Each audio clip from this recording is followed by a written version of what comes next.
Hey everyone. Being the season of abundance, December and January, I wanted to talk about fatty liver. It used to be called hepatic congestion, elevated liver enzymes. Then you have to be careful and you should know what's going on. So these are my blood tests from a while ago, but the comprehensive metabolic panel that we do when we do blood testing during your wellness screening, it includes blood tests that check into a bunch of different enzymes, but the ones that I've dotted, these four here, are specific for the liver. When you have a liver enzyme that's somewhat backed up compared to normal, backed up means elevated, then it gives us the signal that there might be a problem to look into. And there's patterns of how these enzymes can get backed up. Sometimes there's patterns of OT being higher than PT, those are the old readings. Sometimes it's just all four are elevated. Sometimes the bilirubin is high. It's up to your doctor to be able to interpret the numbers and then give you the next step. Usually the next step for me would be just repeat the blood test and see if it's truly elevated or not, or see what the rate of rise is. If you do several snapshots of blood tests over the course of a couple months, you can march the numbers out and watch either the patient go into liver failure, which I have seen in the past with cirrhosis, or you just see the results revert back to normal. The liver is a fantastic organ. It works as a detoxifier for the body.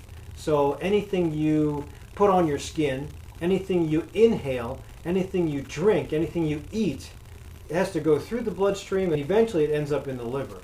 Then it detoxifies. The liver usually does a great job, and it either sends it out into the poop or it utilizes it in some other form that's usable and non-toxic, and there's your energy source. So what happens during this time of season is that we're exposed to abundance, where a lot of folks, at least in the north, are not exercising as much because it's cold outside and slippery. A lot of folks will have feasts. We have Halloween, Thanksgiving, Christmas or Hanukkah, New Year's Eve, and that brings on alcohol, sugary foods, pastries, just high volume. So not a good setup. So what usually happens is, this is a stomach over here, this is a liver over here, and this is a pancreas. So anything that you eat goes down the stomach, down the esophagus, ends up in the stomach, and in the stomach, anything that's solid becomes liquefied because of the enzymes of the stomach and the workings of the sidewalls of the stomach. It works to churn. This is the same thing as a juicer. I think a juicer, if you've seen it, you take vegetables, you take fruits, you sometimes take nuts and powder, you put it all in there and it turns it into liquid. Well, this is the juicer. It turns solid matter into liquid in a matter of a couple hours. Usually when it turns into liquid, it makes it an easier absorbed state because you can pull the nutrients out of liquid a lot faster than you can pull it out of solid. So when it turns into a liquid, it goes down into the beginning of the small intestine, and here it's met with the juices from the pancreas and the juices from the liver and gallbladder. Those juices are actually enzymes that further break down that solid matter into liquid usable form. When the digestion occurs here, continues on here, then the food continues on into the small intestine where it gets absorbed. When the food gets absorbed in the small intestine, it has to, well, hopefully the small intestine works properly.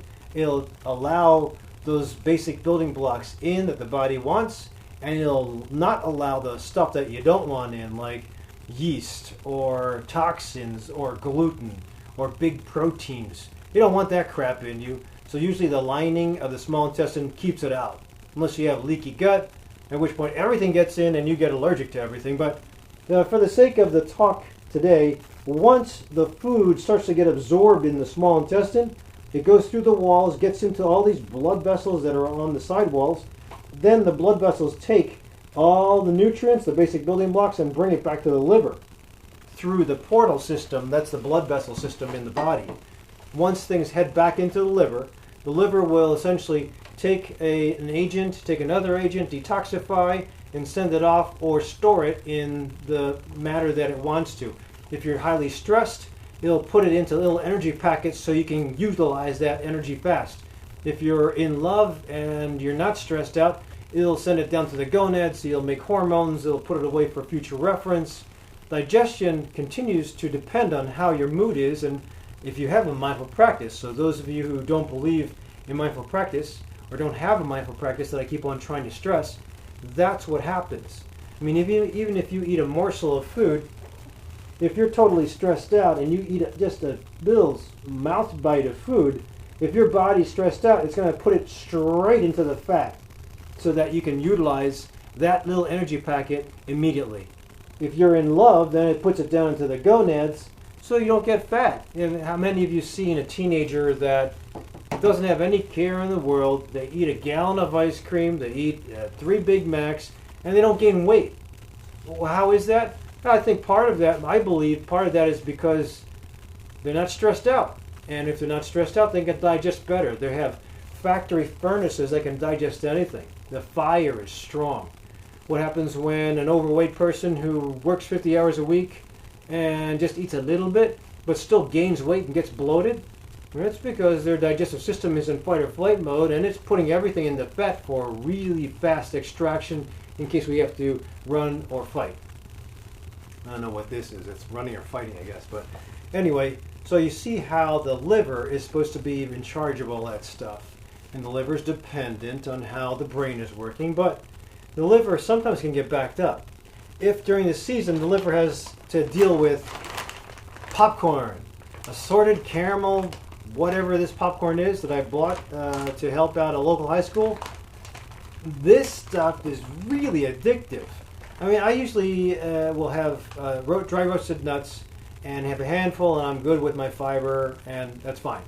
If you have a handful of this stuff, it's so sugary and salty that your mouth says, I want more.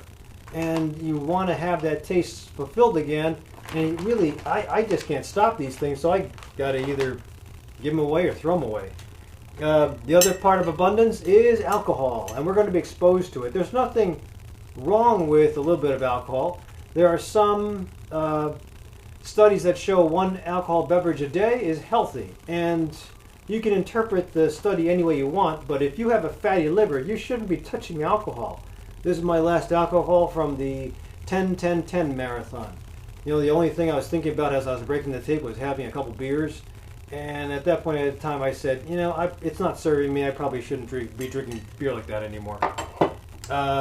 This is my steak, egg, and cheese bagel from McDonald's, and I have the receipt here. It's 2011, and it's still kind of alive.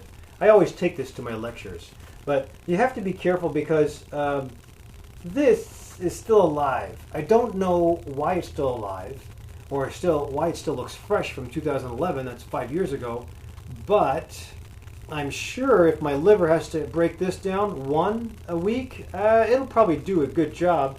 But back when I used to work at the Nada Family Medicine, I think I was having like I was having it 4 times a week, if not more, followed by some other Burger King in the afternoon, because I thought I was bulletproof.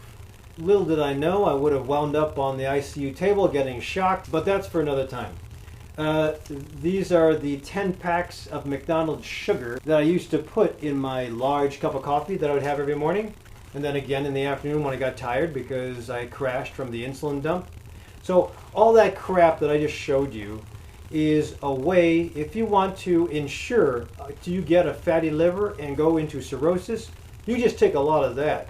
If you watch Super Size Me by Morgan Spurlock, you'll see his adventures as he starts to eat more and more crappy food over the course of, I think it's a few weeks, and he actually gets blood tests before and after his film, and it shows rapid elevations in cholesterol, sugar, and even liver function tests as well.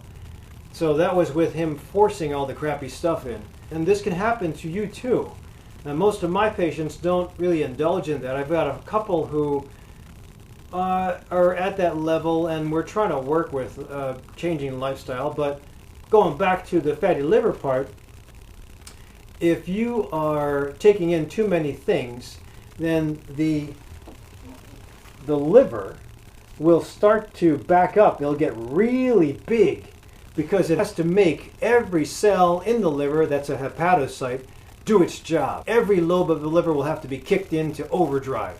When that happens just once, not bad. It'll repair itself, just like in that Greek mythology. But if it happens over and over again, 3 times, 4 times a day, 5 times a day, then usually the liver will start to enlarge. And if it enlarges, it tries to meet the demand by making the cells work harder, by hypertrophying the cells. When that happens, sometimes what happens is the cells will start to leak their enzymes into the bloodstream. And that's when we find on the blood test that you have an elevation in one of these things. And then that's when your doctor, whether you have symptoms or not, that's when your doctor says, okay, we have to either get a liver biopsy or we have to get an ultrasound or a CT scan, something else to do the next step. Sometimes it's just as easy as saying, okay, well, you're not having any symptoms, I can't feel anything, you're eating properly in your history, so maybe we'll just get another snapshot. So you have your initial snapshot, and then you do another snapshot, and you do another snapshot, and you can kind of see and march your enzymes. See if the enzymes go up, or you see if the enzymes neutralize and go back down. It's always conservative treatment first, but you got to make sure there's no diseases. For my baby boomers, it's important to look for hepatitis C. That's getting to be a more commonly diagnosed problem with boomers, and a reason for also liver backup. If the liver is too busy with a virus, well, you got to make sure that that virus isn't hepatitis C, because at this point in time it can be taken care of. Or if you're more of an X generation or a millennial, maybe hepatitis B, but most people have been vaccinated against that one. But either way, a virus or an infection should be looked into. Sometimes it can be a gallstone. In the case where you have the enzymes of the liver being secreted, usually they go into the gallbladder during times when you're not eating, and the gallbladder stores the bile. And then when the food comes down this way, and it's a motor meal, it's called a fatty meal, there's actually enzymes that secrete because they sense, oh, it's fat. So if it gets down to this point, then the gallbladder squeezes and it sends all the juices into meat, the food, and digests that fatty meal. So sometimes if you have a gallstone in that area, it'll hurt. Usually it'll hurt after you have a fatty meal. And we'll know just from the history and some physical exam maneuvers. But again, it'll show up as a little bit of abnormality on the blood test, and then we'll get an ultrasound and we'll call it a day.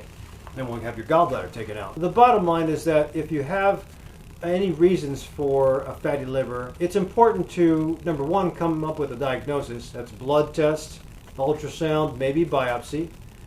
Number two, find a source, whether it's a virus like I talked about or it's just bad living. Stop the offending agent and decrease, and then watch the liver hopefully repair itself.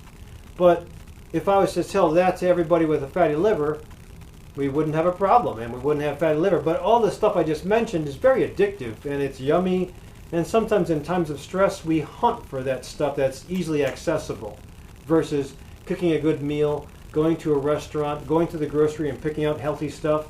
So it is a more mindful practice to eat properly and mindless practice to eat and drink improperly. But in the case of folks who aren't taking crappy stuff in, or just doing too much volume, not enough fiber, too much red meat, yeah, you too can have a problem with overwhelming the liver with just too much work. For the average patient with a little bit of a backed up liver, a little bit of a fatty liver, it's just a matter of cutting back on some of those things. Now, no doubt there's other things like medicines that also cause liver backup or fatty liver. If you are having an elevation that's continuing to climb, then it's up to your doctor to either refer you to a GI specialist or, more importantly, a hepatologist. That's a liver specialist that just loves to deal with liver stuff. During this time and this season of abundance, when we're going to be going to a lot of parties, doing a lot of drinking, eating a lot of really yummy food, know what your medical problems are, know what your limits are, be mindful of reaching those limits and saying that's enough, and then trying to exercise, have some mindful practice, and then get back to your goals of wherever your summit is supposed to be in the springtime. There's no question that most of us will have to pay some form of penance for the overindulgence But again, if you have a really healthy liver, just like that guy in Greek mythology, you'll be able to rebuild this thing and get rid of it. More importantly, we have to listen to our bodies. We have to go in for wellness checkups at least once a year. And you have to be an advocate to be living a healthier lifestyle and being conscious of the diseases that are coming in the next decade and preparing for them. So please enjoy your holidays. Don't overindulge. And I don't think it's too far-fetched to try to always strive for feeling like you did when you were in your 20s. To have that sense of youth is always something that I hold very near and dear to my heart, and I try to get that from my patients. There is always a way to stop suffering. You just have to have somebody guide you until you're doing the right thing. And if you don't have anybody, you have to seek out coaches to develop a team approach to keeping you healthy so you can give back to everyone else. Hopefully this has been helpful. Don't forget to give me a thumbs up and subscribe to me for weekly words of wisdom. Happy holiday, YouTubers.